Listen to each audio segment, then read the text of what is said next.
Hello students, this is a short video that will show you how to solve for a variable. In this video we are going to solve for z.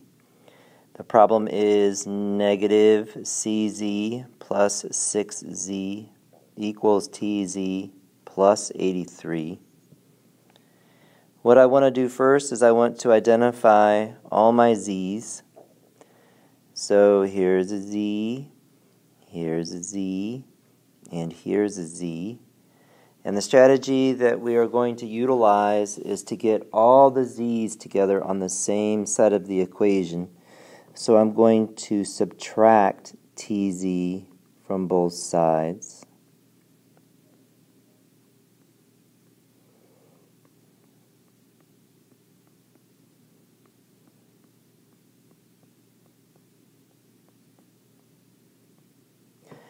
This part over here, tz minus tz, that is equal to 0.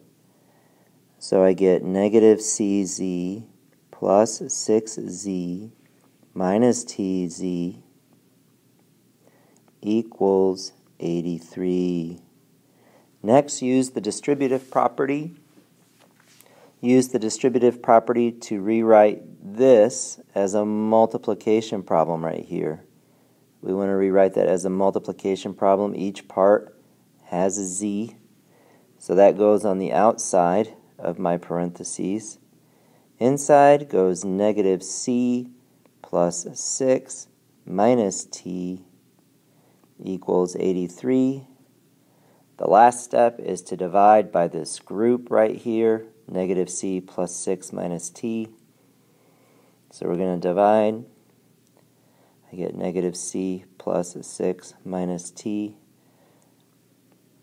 negative c plus 6 minus t. So the final answer is z equals 83 divided by negative c plus 6 minus t. The end.